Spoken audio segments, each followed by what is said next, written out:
Hola amigos de Recuperando Historias. Vamos a continuar con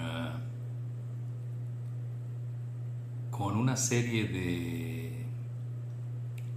datos que alimentan nuevas hipótesis sobre personajes que fueron fundadores o colonizadores muy cercanos a las fechas de la fundación del nuevo Reino de León en la Nueva España. Todo esto con la intención de contextualizar esta historia que, que las más de las veces empiezan a finales del siglo XVI y posteriores a la fundación de la ciudad de Monterrey, pero que pocas veces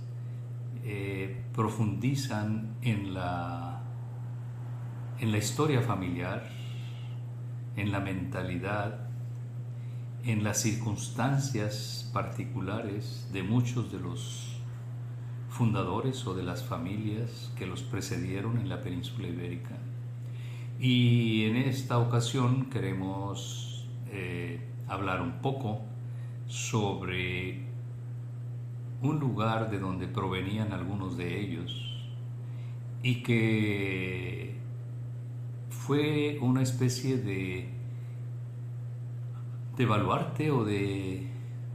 uno de los últimos reductos en los que se aislaron de los espacios y las villas importantes de España, y desde ahí lograron generar planes y estrategias para lograr de manera casi anónima salir de la península, establecerse por una o dos generaciones en Islas Canarias y luego finalmente enviar a algunos de sus hijos al nuevo continente, en este caso a la Nueva España. Y vamos a platicar un poquito sobre una pequeña villa que se llama Lepe, que está en el litoral atlántico de la región andaluza española, y que ya desde el siglo XV y principios del XVI cobró una importancia mayor porque estaba muy cerca de los puertos y salidas hacia el Nuevo Mundo, y lógicamente fue un lugar de contratación de hombres que sirvieran para la navegación rumbo a América,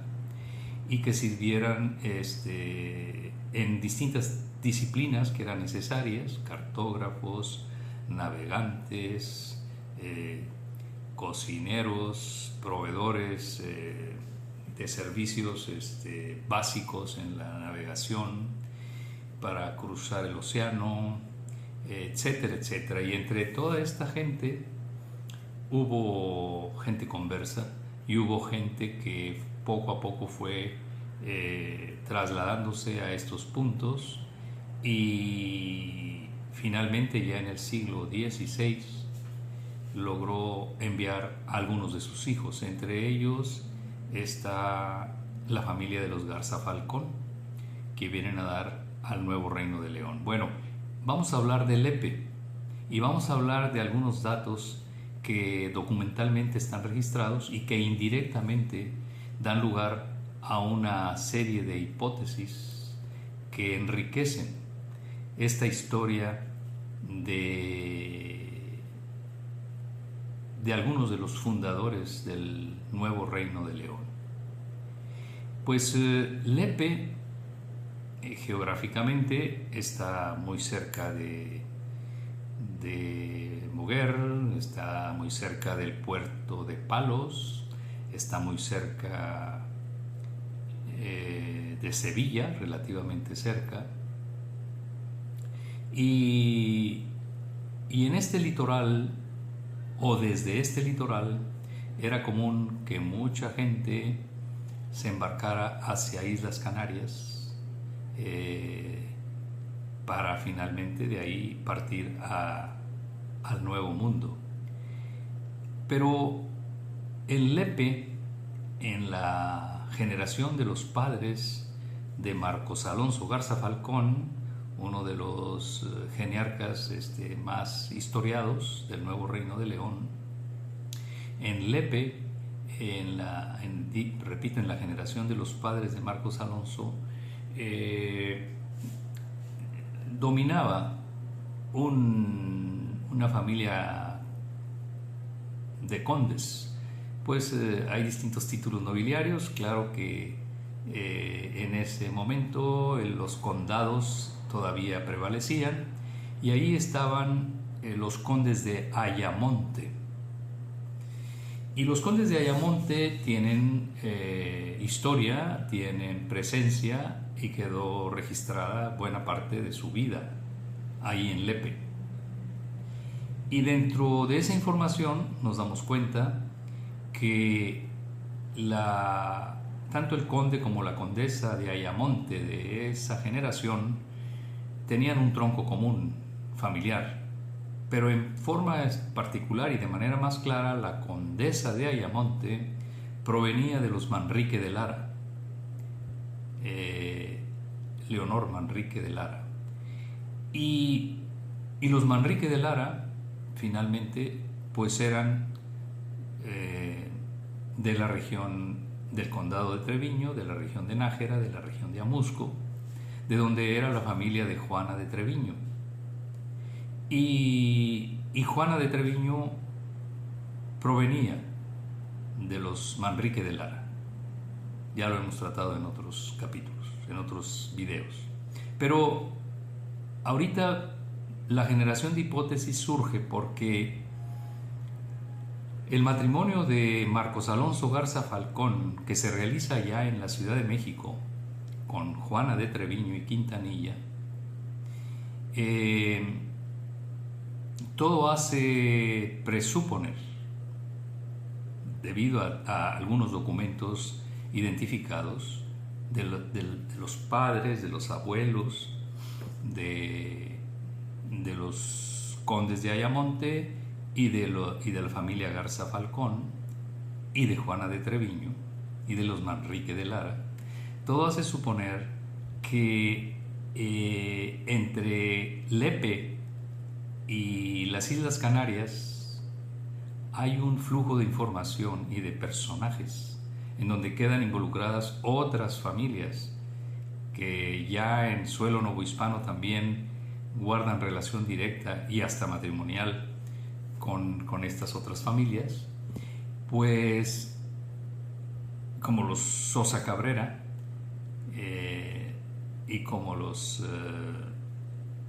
finalmente de manera indirecta los Sosa Cabrera de la Caballería.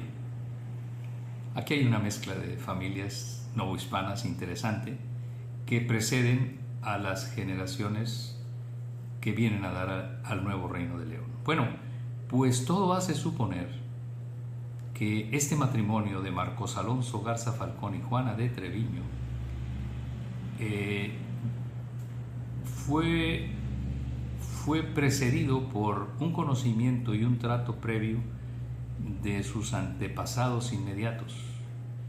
el cual se desarrolló en Lepe, en Sevilla, en Córdoba y en Islas Canarias, básicamente. Por lo tanto, partiendo de estos documentos y de esta información y de estas hipótesis, el matrimonio de estos geniarcas, además de que seguramente sí estuvieron enamorados, tuvieron mucha familia y duraron muchos años hasta que ella muere,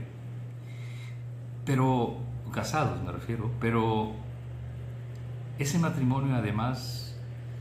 de tener el ingrediente del amor, muy probablemente tuvo el otro ingrediente, que es el de la sobrevivencia y el de cierto tipo de conveniencias y de conductas guardadas por muchas de las familias que tenían un pasado converso y que tenían familiares de pocas generaciones atrás procesadas por la Inquisición. Todo indica que la familia de los Garza Falcón buscó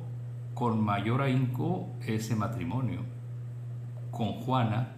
que venía o provenía de una familia más alejada de la duda como de que fueran cristianos viejos, aunque sí tuvieron en tercera y cuarta generación previa a Juana algunos procesos inquisitoriales que no acabaron en las tragedias como la que tuvo la familia Garza Falcón en Canarias. Pero manejando esa otra hipótesis, que el interés mayor de matrimonio de Marcos Alonso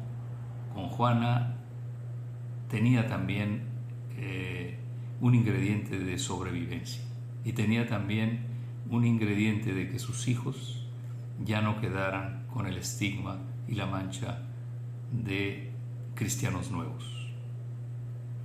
Pues todo indica que lo logró.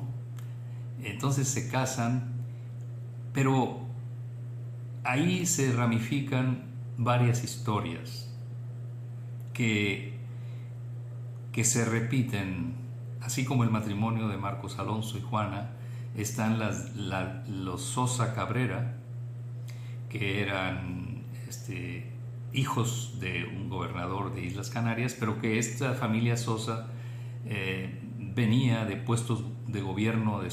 desde la Reconquista, es decir, desde el siglo XIII, en Córdoba,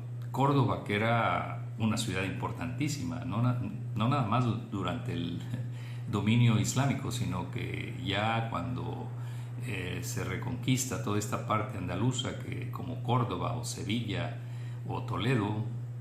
de Castilla la Nueva, pues los que bajan y los que empiezan a gobernar estas nuevas villas ya en poder de los cristianos juegan un rol importante, pero todos los que tenían algún tipo de ingrediente portugués o gallego, entre ellos los Sosa o los Garza Falcón, tuvieron que lidiar en mayor o menor medida con la Inquisición, y más cuando la etapa en donde se descubre América e intentan salir de la península para venir a radicar a América con cargos militares o de gobierno. Y ahí entran otros matrimonios, por ejemplo, de los Sosa Cabrera con los Caballería o Jaleví. Se vuelve a dar esta circunstancia en donde ya los hijos que nacen en Nueva España pues ya tenían menos dudas sobre su condición de cristianos nuevos. Y así como otros matrimonios, es decir, como los Sosa Cabrera con Caballería, como en este caso Garza Falcón con los Treviño, están también otros matrimonios que se dan en el Nuevo Reino de León, de descendientes de los fundadores y conquistadores que tenían un origen portugués completamente registrado, y que después de 1640, cuando ya se vuelve a separar la corona portuguesa de la española, viene otra oleada de persecuciones inquisitoriales hacia todas estas familias que tuvieron un origen portugués, sino de ambos padres, por lo menos de uno, y ahí entran los Castaño de Sosa, vuelve a repetirse el apellido Sosa, y ahí entran muchas otras familias, incluso los Montemayor, los Porcayo, los del Canto, y muchas otras familias que ya hay registros muy bien fundados sobre un alto porcentaje de los colonizadores del Nuevo Reino de León, de los iniciales colonizadores, como de origen portugués y gallego, y de la raya de Portugal. Bueno, pues en este video la intención de esta breve plática es ver cómo una familia como la de Juana, cuyos espacios ordinarios eran en la región riojana, como la ciudad de Nájera, como el condado de Treviño, como Amusco, como Burgos, que tardíamente baja a lo que es la parte andaluza, y las otras familias que he mencionado antes, que desde el siglo XIII empiezan a bajar, pero que eran más de origen portugués y gallego. Pues como todas estas familias acaban teniendo una presencia en este punto, como Lepe, o como Sevilla, o como Córdoba, o como Islas Canarias, y cómo entablan esta relación, y cómo acaban finalmente en la Nueva España, y cómo acá en Nueva España sus hijos o sus nietos contraen matrimonio e inician una nueva vida que creo que era muy ambicionada por sus abuelos y sus padres. Es decir, si ellos no podían tener o acceder a la libertad que cualquier ser humano debe tener, aún los de ese siglo, aún los de esa época en donde era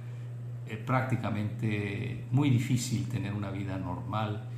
mucho menos una vida libre, mucho menos una vida que les permitiera dedicarse a ciertos oficios y vivir en una constante acechanza, porque todo el mundo dudaba de su condición de cristianos viejos. Creo que estas generaciones, con todos los avatares, con todas las penurias que lograron a pesar de eso avanzar hacia el septentrión o hispano y fundar el nuevo Reino de León, y aún con todas las limitaciones inquisitoriales a los que se vieron sometidos, y hasta mediados del siglo XVII las nuevas generaciones alcanzaron la tan ansiada libertad.